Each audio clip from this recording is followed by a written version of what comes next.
ഈശോ മിശിഹായ്ക്ക് സ്തുതിയായിരിക്കട്ടെ. ഞാൻ മാണിപ്പറമ്പിലച്ചൻ. 3 നോമ്പ് ജനുവരി 22, 23, 24 തീയതികളിൽ പൗരസ്ത്യ സഭകൾ 3 നോമ്പ് ആചരിക്കുകയാണ്. വലിയ നോമ്പിന് 18 ദിവസം മുമ്പുള്ള 3 നോമ്പ്.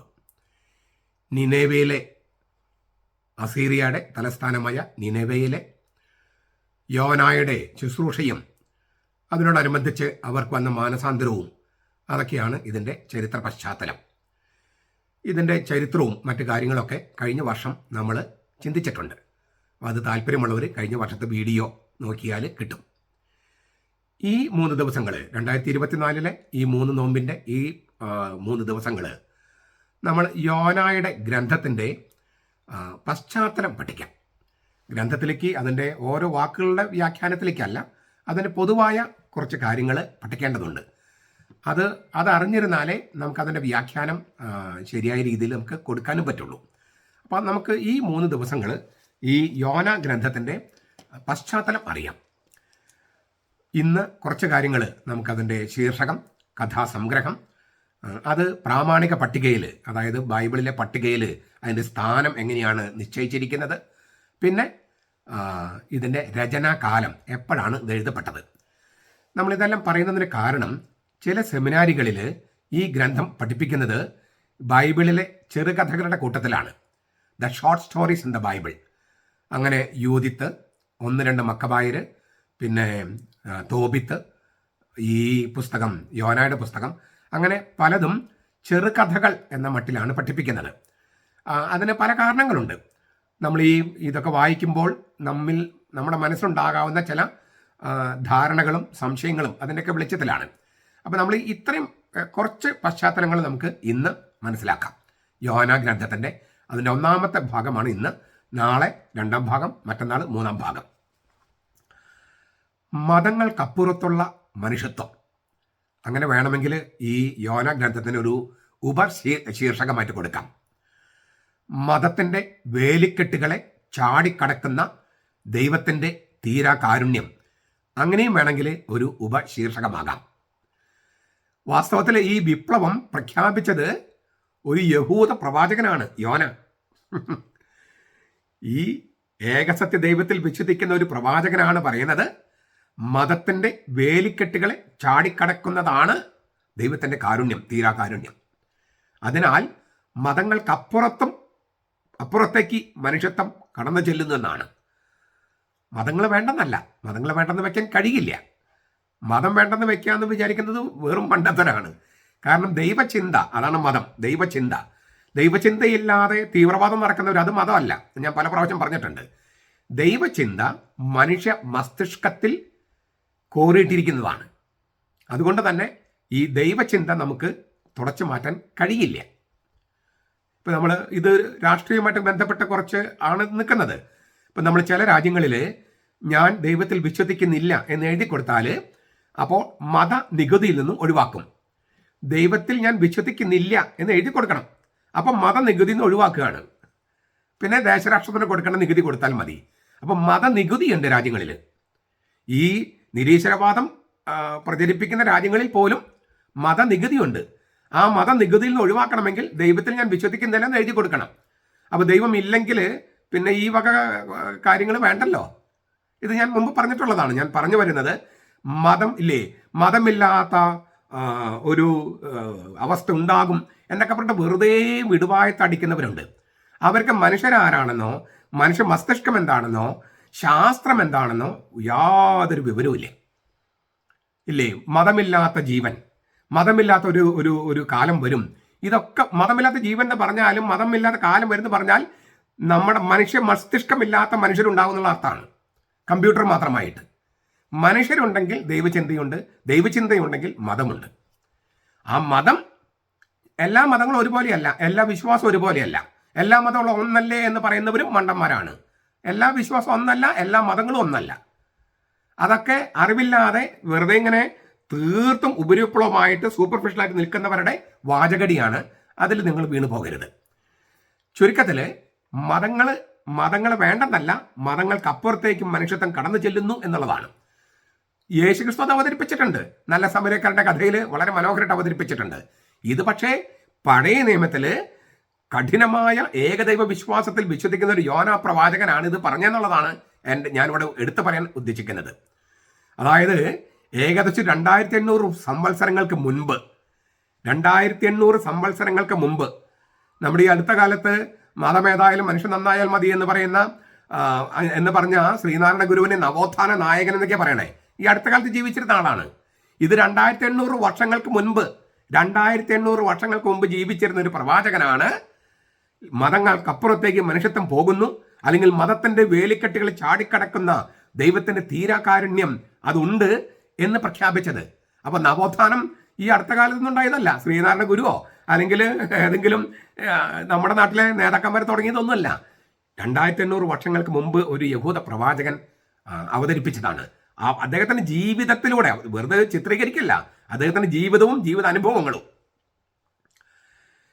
ഇത് പ്രഖ്യാപിക്കാനായിട്ട് യോനായെ നിർബന്ധിച്ചത് ഏകസത്യ ദൈവമായ യാഹ്വയാണ്.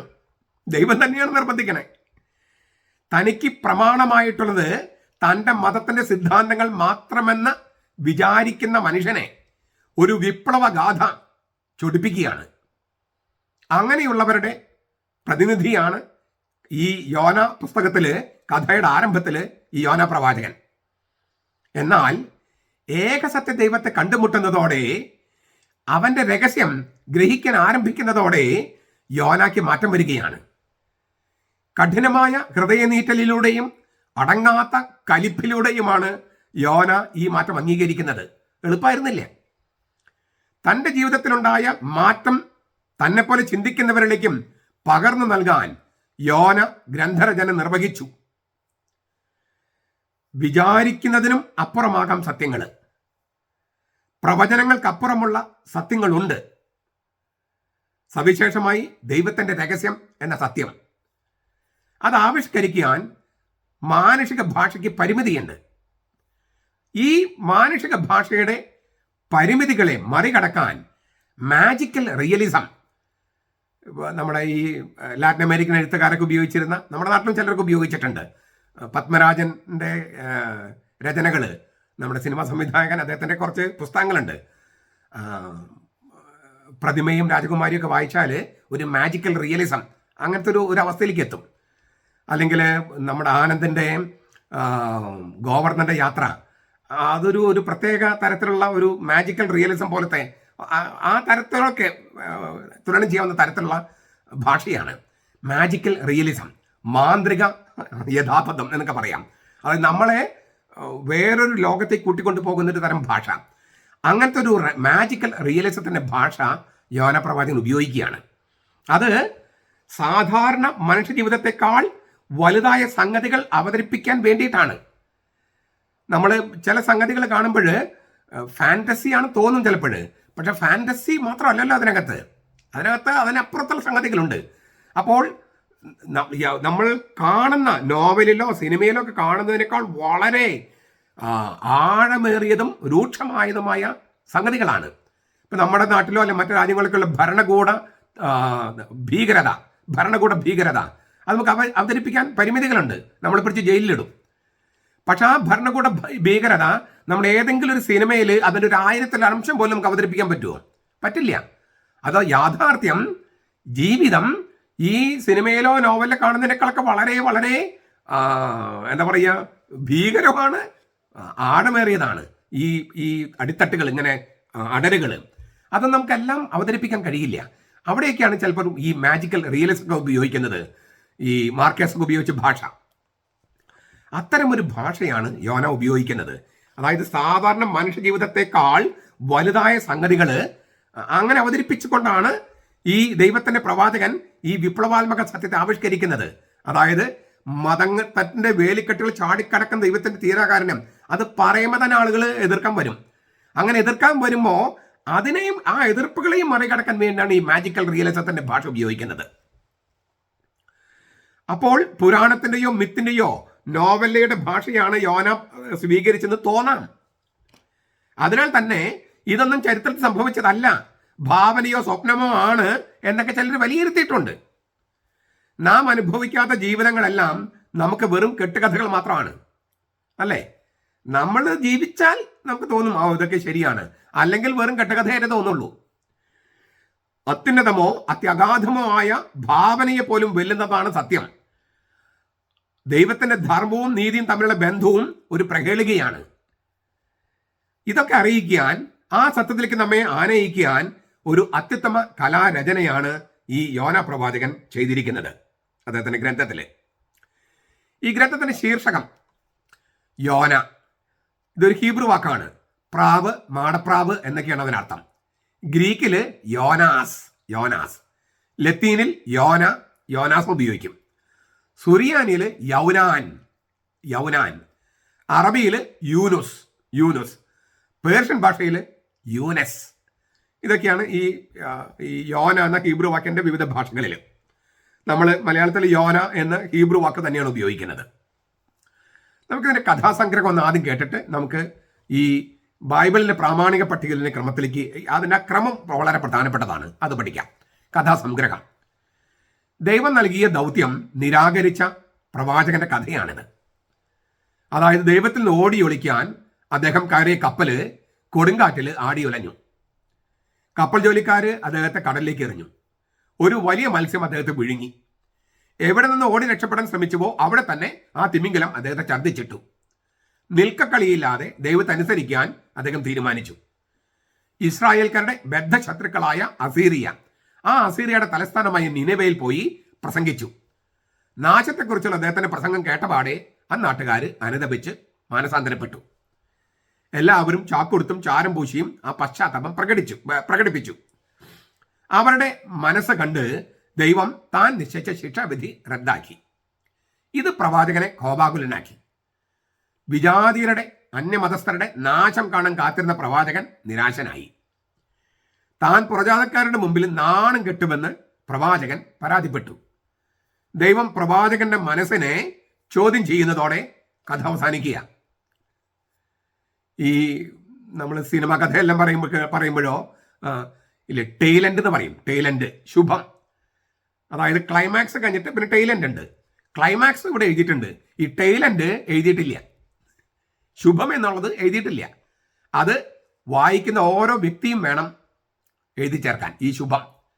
അതായത് നീ നടാത്ത, നീ വെള്ളമൊഴിക്കാത്ത ഒരു ചെടിയെ ചൊല്ലി നീ ഇത്രമാത്രം കരുതലുള്ളവനാണെങ്കിൽ ഇടം വലം തിരിച്ചറിയാൻ കഴിയാത്ത 1,20,000 പേരും അനേകം ആടുമാടുകളും അവര് നശിച്ചു പോകണമെന്നാണോ നീ ആഗ്രഹിക്കുന്നത്? ആ ചോദ്യത്തോടെ കഥ അവസാനിക്കുകയാണ്. അതിന് ഉത്തരം കൊടുക്കേണ്ടത് ഓരോ അനുവാചകനുമാണ്. അനുവാചകൻ, എഴുതിയ ആളുടെ കൂടെ വായിക്കുന്നവനാണ് അനുവാചകൻ, വായനക്കാരൻ. ദൈവജനമായ ഇസ്രായേലിന് പുറത്തേക്ക് ദൈവത്തിന്റെ കാരുണ്യം നീളുന്നത് സഹിക്കാൻ കഴിയാത്തവരും ഇടുങ്ങിയ പിന്തിരിപ്പൻ മനസ്സുള്ളവരുമായ ധാരാളം പേര് ഇസ്രായേലിലുണ്ടായിരുന്നു. യോനായും അക്കൂട്ടത്തിൽപ്പെടുന്നു. ദൈവം ഇങ്ങനെ പെരുമാറണം എന്നെല്ലാം അവര് മനസ്സിൽ ഉറപ്പിച്ചിരുന്നു. ദൈവം അനുതപിക്കാൻ പാടില്ല, ദൈവത്തിന് മാറ്റം വരാൻ പാടില്ല, ദൈവം തന്നെ തീരുമാനം മാറ്റാൻ പാടില്ല. ഇല്ലേ, അൺമൂവ്ഡ് മൂവർ, അനങ്ങാതെ, സ്വയം അനങ്ങാതെ മറ്റുള്ളവരെ അനക്കുന്നവൻ. അങ്ങനെയൊക്കെയാണ് പലപ്പോഴും നമ്മൾ പഠിപ്പിക്കുന്നത് ഫിലോസഫിയിൽ പോലും ഇപ്പോഴും. അങ്ങനെയുള്ളവരെ മാനസാന്തരപ്പെടുത്താൻ ദൈവം യോനായുടെ മനസ്സ് തന്നെ മാറ്റിമറിക്കുകയാണ്. ഈ മാറ്റം അവതരിപ്പിച്ചിരിക്കുന്നത് വ്യവക്ഷേപം, ഐറണി, ഹാസ്യം, തമാശ, അത്യുക്തി, എക്സാജറേഷൻ തുടങ്ങിയ ഭാഷാ സങ്കേതങ്ങൾ ഉപയോഗിച്ചിട്ടാണ്. യോന എന്ന നാമത്തിന് പ്രാവ്, മാടപ്രാവ് എന്നെല്ലാമാണ് നമ്മൾ അർത്ഥം പറഞ്ഞത്. എന്നാൽ ആ പ്രാവിന്റെ ചില ഗുണങ്ങളാണ് ശാന്തത, നിഷ്കളങ്കത. അതൊന്നും പ്രവാചകനിൽ ഇല്ല. ഒരു ആക്ഷേപഹാസ്യം ഉണ്ട് അവിടെ. ഈ യോന പ്രാവ്, മാടപ്രാവ് എന്നാണ് അവന്റെ പേരിന്റെ അർത്ഥമെങ്കിലും മാടപ്രാവിനെ പോലെ ഒന്നല്ല പെരുമാറണേ. ആ ശാന്തതയില്ല, കോപമുണ്ട്, ദൈവത്തോട് കലിപ്പുണ്ട്, ജനത്തോടും അങ്ങനെയുണ്ട് ഒരുപാട്. അപ്പൊ അദ്ദേഹത്തിന്റെ ഈ പേരും പ്രവൃത്തിയും തമ്മിൽ ഒരുപാട് അന്തരങ്ങളുണ്ട്. പാലസ്തീനയുടെ കിഴക്ക് സ്ഥിതി ചെയ്യുന്ന നിനവേലേക്ക് പോകാനാണ് ദൈവം ആവശ്യപ്പെടുന്നത്. യോന പടിഞ്ഞാറ് താർഷിഷ്, സ്പെയിനിലേക്ക് പോകുകയാണ്. എന്നാൽ ആ യാത്രയിൽ ഒരു വലിയ മത്സ്യം അദ്ദേഹത്തെ വിഴുങ്ങുകയും യാത്ര തുടങ്ങിയ സ്ഥലത്ത് തന്നെ എത്തിക്കുകയും ചെയ്യുന്നു. കപ്പലിലെ വിജാതീയരായ ജോലിക്കാർ പ്രാർത്ഥിക്കുന്നു. ദൈവജനത്തിൽ അംഗമായ യോന കപ്പലിന്റെ അടിത്തട്ടിൽ കിടന്നുറങ്ങണു. നിങ്ങൾക്ക് മനസ്സിലാവുന്നുണ്ടോ ആ അന്തരങ്ങള്? യോന കിടന്ന് ഉറങ്ങണു കപ്പലിന്റെ അടിത്തട്ടില്. വിജാതിര ജോലിക്കാർ പ്രാർത്ഥിക്കുന്നു. പ്രവാചകന്റെ പ്രസംഗം വളരെ ചെറുതാ. വാസ്തവത്തിൽ അസീറിയയിലെ തലസ്ഥാനമായ നിനവയിലെ രാജാവാണ് പശ്ചാത്താപവും മാനസാന്തരക്ക് ആഹ്വാനം ചെയ്യുന്നത്. 3-ാമത്തെ അധ്യായം 4 മുതൽ 10 വരെ. നിനവെ നിവാസികൾ പെട്ടെന്ന് മാനസാന്തരപ്പെടുന്നു. ഇസ്രായേൽ പ്രവാചകനായ യോന അവരുടെ മാനസാന്തരപ്പെട്ടപ്പോഴാണ് കോപിക്കുന്നത്. മാനസാന്തരപ്പെടും എന്ന് പറഞ്ഞ യോന അവർ മാനസാന്തരപ്പെട്ടപ്പോൾ കോപിക്കുകയാണ്. നോക്കുക, ഈ വ്യവക്ഷേപം, ഹാസ്യം, അത്യുക്തി ഇതെല്ലാം കൂട്ടിച്ചേർത്തിട്ടാണ് യോന തന്റെ കഥ എഴുതിയിരിക്കുന്നത്. നീ കാരുണ്യവാനാണെന്നും കോപിക്കുന്നതിൽ വിമുഖനാണെന്നും ഞാൻ പണ്ടേ പറഞ്ഞതല്ലേ എന്ന് പറഞ്ഞ് യോന ദൈവത്തെ ശകാരിക്കുന്നു.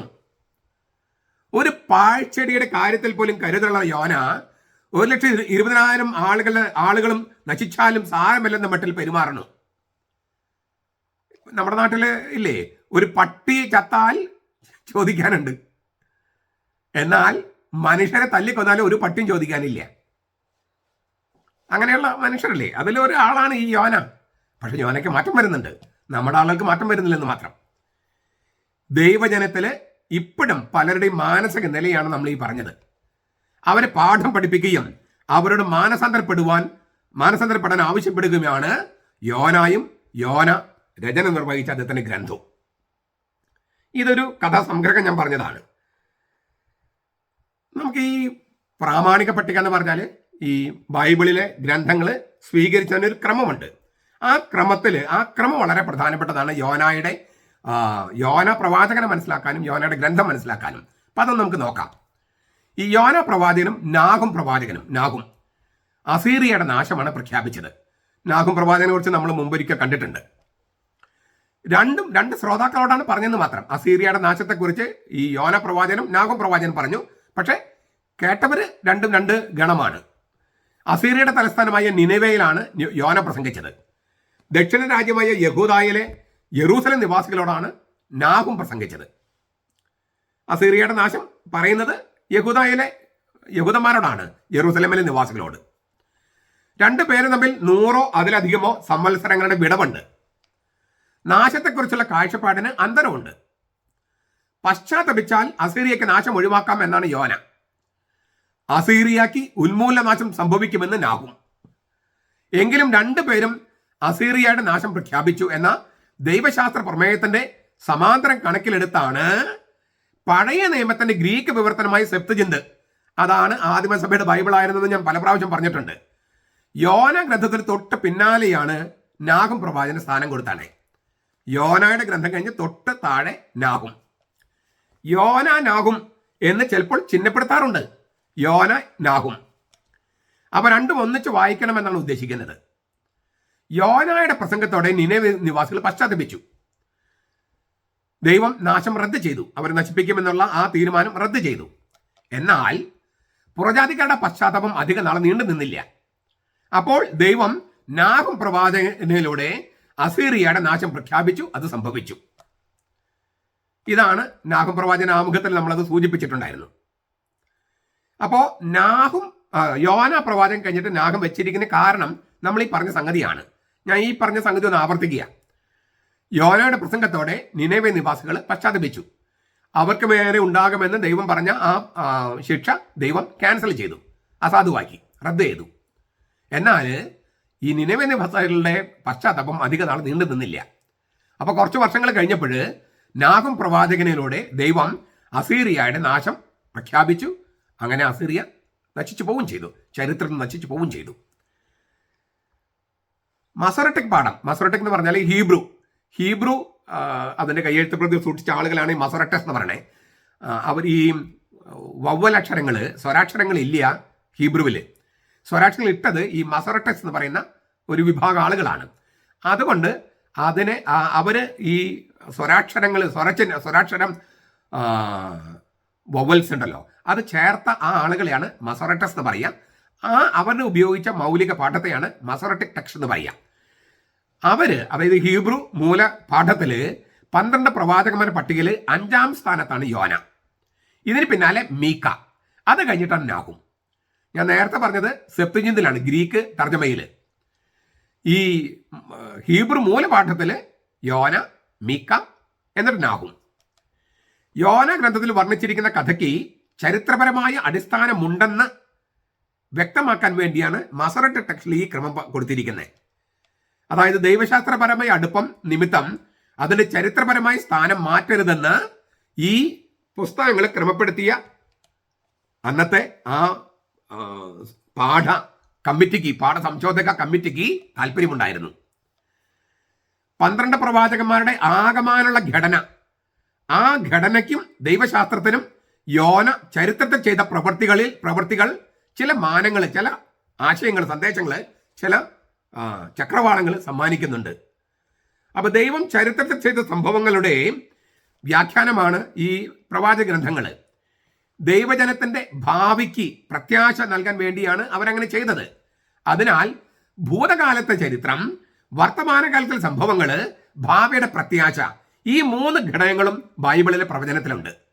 ഭൂതകാലത്തിന്റെ ചരിത്രം, വർത്തമാനകാലത്തിലെ സംഭവങ്ങൾ, ഭാവിയുടെ പ്രത്യാശ, ഇത് 3 ചേർത്തിട്ടാണ് പ്രവാചകന്മാർ പ്രവചനം നടത്തിയത്. യോന കഥയിലെ ചില അതിശയോക്തികൾ നിമിത്തം അതിന് ചരിത്രപരതയെ നിഷേധിക്കാൻ പാടില്ല.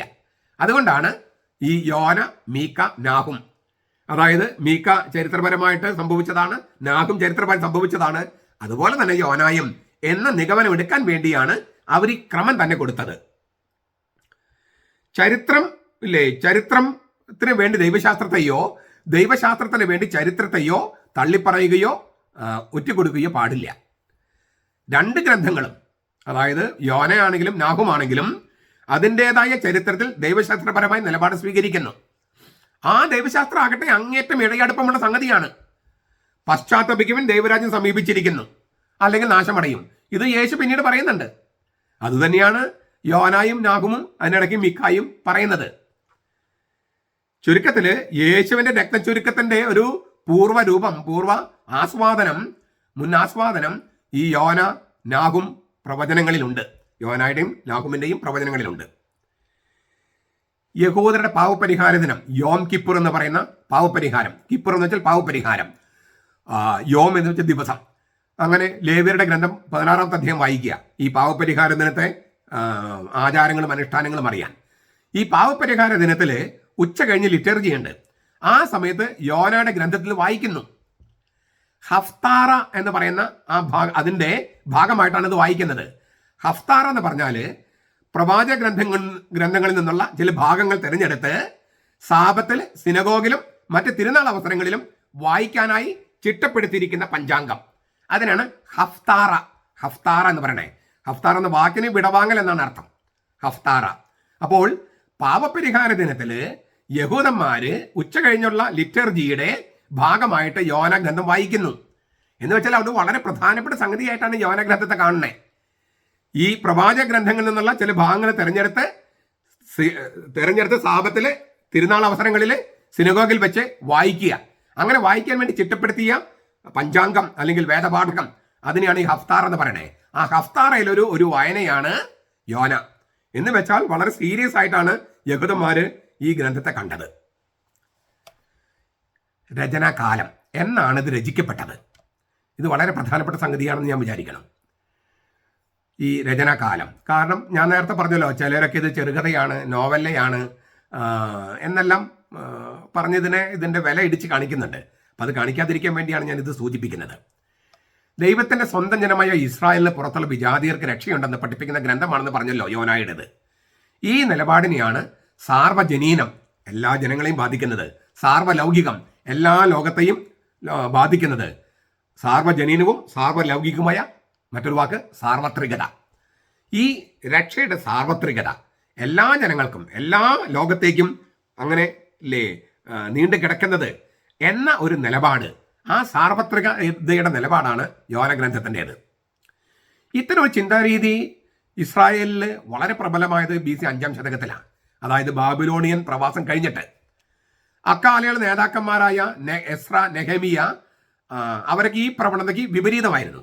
അവര് മിശ്രവിവാഹമേ പാടില്ല എന്നൊക്കെ പറഞ്ഞ് ഭയങ്കര കടുംപിടുത്തം, തീവ്ര സ്വഭാവമുള്ള രീതിയായിരുന്നു എസ്ര, നെഹമിയ. പുറജാതിക്കാരെ പുറത്താക്കുക, അവരെ ബഹിഷ്കരിക്കുക, അവരുമായി ബന്ധം സ്ഥാപിക്കരുത് എന്നെല്ലാമാണ് എസ്രായും നെഹമിയയും പഠിപ്പിച്ചത്. രക്ഷ തങ്ങളുടെ മാത്രം അവകാശമാണെന്ന് അവർ വിചാരിച്ചു. ഇതേ ചിന്തയാണ് യോനായ്ക്കും ആരംഭത്തിലുള്ളത്. ചെറിയൊരു ന്യൂനപക്ഷമായ യഹൂദര് കാലദേശങ്ങൾ അതിജീവിക്കണമെങ്കിൽ തീർച്ചയായും ചില നിയന്ത്രണങ്ങൾ, വേലിക്കെട്ടുകൾ ആവശ്യമായിരുന്നു. അപ്പൊ എസ്രായും നെഹമ്യയും ചെയ്തതൊന്നും തെറ്റൊന്നുമല്ല. ഒരു ചെറിയ ന്യൂനപക്ഷമാണത്. അവരിൽ തന്നെ അവരുടെ ആളുകൾ തന്നെ മറ്റു മതക്കാരെ കല്യാണം കഴിച്ചൊക്കെ പോയാൽ ആ ജനം തന്നെ നിലനിൽക്കില്ല. അപ്പൊ അതുകൊണ്ടാണ് എസ്രായും നെഹമ്യയൊക്കെ കുറച്ച് കർശനമായ നിയന്ത്രണങ്ങൾ കൊണ്ടുവന്നത്. എങ്കിലും പുറജാതിക്കാർക്ക് രക്ഷയില്ല എന്ന് പഠിപ്പിക്കുന്നത് ശരിയല്ലെന്ന് യോനായെ പോലുള്ള, യോന തുടക്കത്തിൽ എസ്രായും നെഹമ്യയുടെ പക്ഷത്തായിരുന്നു. പക്ഷേ ദൈവം അദ്ദേഹത്തെ മാറ്റം വരുത്തിയതിനു ശേഷം യോന ചിന്തിക്കുന്നത് പുറജാതിക്ക് രക്ഷയില്ല എന്നൊന്നും പഠിപ്പിക്കാൻ പാടില്ല. രക്ഷ കൊടുക്കണോ കൊടുക്കണമെങ്കിൽ ദൈവം തീരുമാനിക്കുന്നതല്ലേ. അപ്പോൾ അത് ദൈവത്തിന്റെ അധികാരത്തിൽ കൈകടത്തുന്നത് ശരിയല്ല. പുറജാതിക്ക് രക്ഷപ്പെട്ടാൽ നല്ല എന്താ തെറ്റ്? അപ്പൊ നമുക്ക് മാത്രമേ രക്ഷയുള്ളൂ എന്ന് പറഞ്ഞ് പഠിപ്പിക്കേണ്ട കാര്യമില്ലല്ലോ എന്നൊക്കെയാണ് യോന മാനസാന്തരം വന്നതിന് ശേഷം ചിന്തിക്കുന്നത്. ദൈവത്തിന്റെ കാരുണ്യത്തിന് അതിരുകളും അതിർത്തികളും വെക്കേണ്ട കാര്യമില്ല. എല്ലാവരും രക്ഷപ്പെടണമെന്നല്ലേ ഏക സത്യദൈവം ആഗ്രഹിക്കുന്നത്? അതെ, അക്കാര്യം വെളിപ്പെടുത്തുന്നത് ഈ യോനായിലൂടെ തന്നെയാണ്.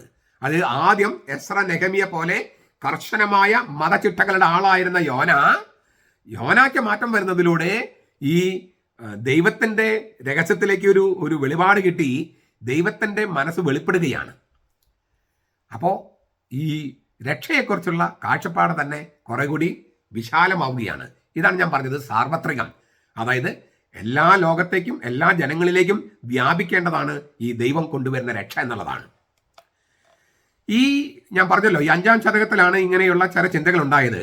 അതുകൊണ്ട് പലരും വിചാരിക്കുന്നത് യോനായുടെ ഗ്രന്ഥം BC 5-ാം ശതാബ്ദത്തിലാണ്, അതായത് എസ്രായ നെഹമ്യയുടെ ഒക്കെ കാലം അതിന് തൊട്ട് പിന്നാലെയായിട്ടാണ് യോനായുടെ ഗ്രന്ഥം രചിക്കപ്പെട്ടതെന്ന് ചിലർ പറയുന്നത്.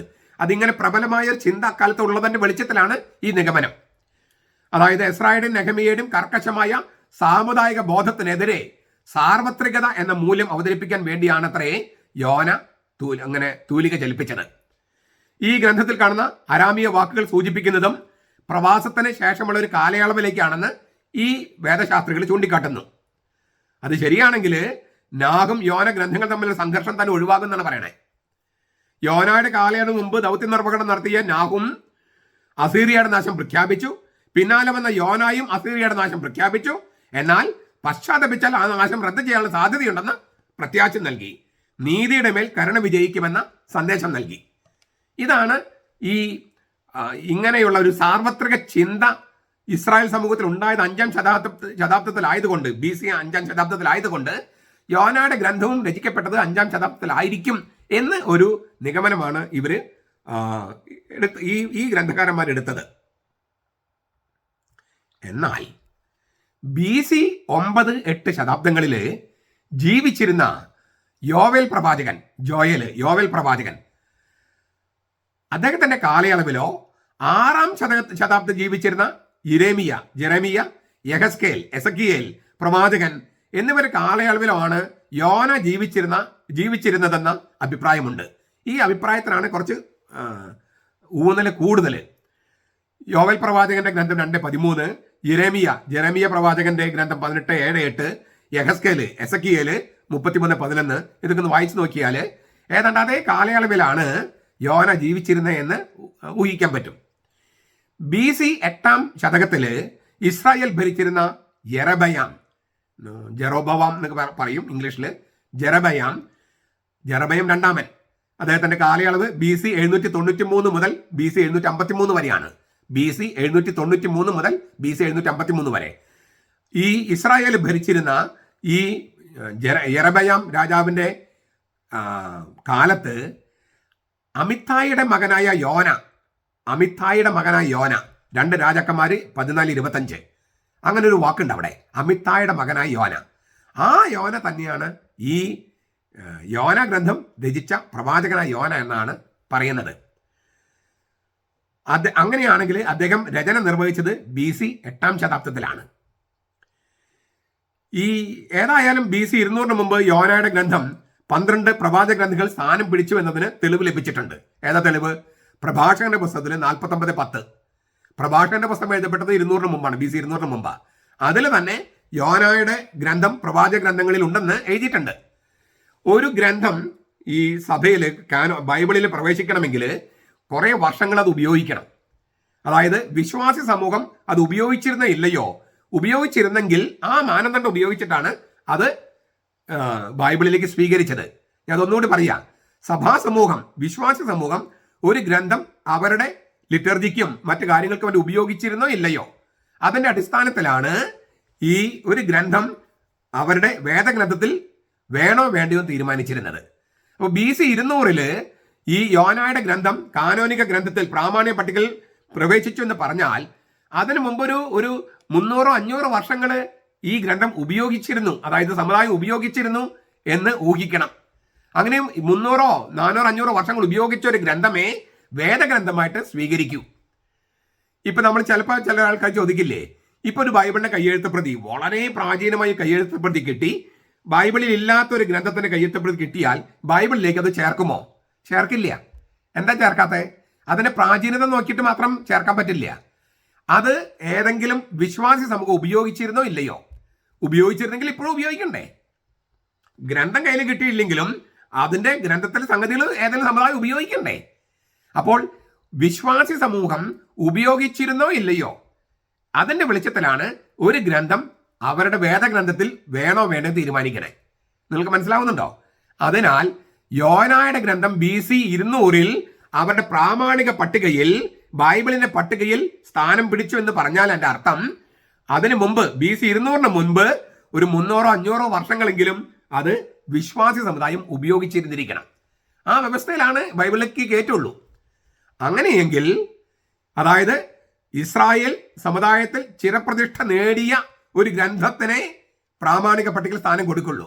അപ്പോൾ യോനായുടെ ഗ്രന്ഥം മിക്കവാറും ഈ അമിത്തായുടെ മകൻ യോന BC 8-ാം നൂറ്റാണ്ടില് 9-8 കാലയളവില് എഴുതപ്പെട്ടിരിക്കാനാണ് സാധ്യത കൂടുതൽ. അതേസമയം ചിലർ പറയുന്നത് 5-ാം നൂറ്റാണ്ടിലെ അന്നത്തെ ഒരു പശ്ചാത്തലമൊക്കെ നമ്മൾ പറഞ്ഞു, ആ പശ്ചാത്തലത്തെ വിളിച്ചിട്ട് 5-ാം നൂറ്റാണ്ടിലാണ് എന്ന ഒരു ധാരണ ചില വേദശാസ്ത്രികളുടെ ഇടയിലുണ്ട്. ഞാൻ വ്യക്തിപരമായിട്ട് വിചാരിക്കുന്നത് BC 8-ാം ശതാബ്ദത്തിൽ ഈ അമിത്തായുടെ മകൻ യോന എന്ന് പറയുന്ന 2 രാജാക്കന്മാർ 14-25 ആ യോന തന്നെയാണ് ഈ യോന പ്രവാചകൻ എന്നാണ്. ഇത്രയും കാര്യങ്ങൾ നമുക്ക് പഠിക്കാം. മറ്റു കാര്യങ്ങൾ നമുക്ക് നാളെ നോക്കാം. ഈ 3 നോമ്പിൽ ഈ യോന പ്രവാചകന്റെ ഇപ്പൊ ഈ സാർവത്രികത, ഇതിനൊരു സന്ദേശം അതിനകത്ത് ഞാൻ പറഞ്ഞതിൽ നിന്ന് നിങ്ങൾക്ക് ഊഹിച്ചെടുക്കാം. അതായത് ദൈവം ഇങ്ങനെ പെരുമാറാവൂ, അങ്ങനെ പെരുമാറാൻ പാടില്ല, ഇങ്ങനെ പെരുമാറാൻ ദൈവമല്ല, അങ്ങനെയുള്ള ചില ഈ ഫ്രെയിമുകൾ, ചട്ടക്കൂടുകൾ ഉണ്ടാക്കി വെച്ചിട്ട് ദൈവത്തെ അതിൻ്റെ ഉള്ളിലേക്ക് വലിച്ചിട്ട് അപ്പോൾ ദൈവം അല്ലാതാകും. നമ്മൾ പറയുന്ന മാനദണ്ഡങ്ങൾക്ക് അനുസരിച്ച് ദൈവം നിന്നാൽ ദൈവം ഉണ്ടെന്ന് പറയുന്നത്, അപ്പം നമ്മൾ ദൈവം വേലക്കാരനും ആവില്ലേ? അപ്പം അങ്ങനെ ആക്കാതെ ദൈവത്തിൻ്റെ വിസ്മയങ്ങൾക്ക് നമ്മൾ ഹൃദയം തുറന്നു വയ്ക്കുക. ദൈവത്തിൻ്റെ വിസ്മയങ്ങൾക്ക് തുറന്നു വയ്ക്കുക. അവൻ ചെയ്യട്ടെ, അവൻ ഇഷ്ടമുള്ളത് ചെയ്യട്ടെ. അങ്ങനെ വരുമ്പോൾ നമ്മൾ ശരിക്കും ദൈവത്തിൻ്റെ രഹസ്യത്തിലേക്ക് നടന്നെടുക്കും. നമ്മുടെ ജീവിതത്തിൻ്റെ ലക്ഷ്യം ആയിരിക്കേണ്ടത് അതാണ്.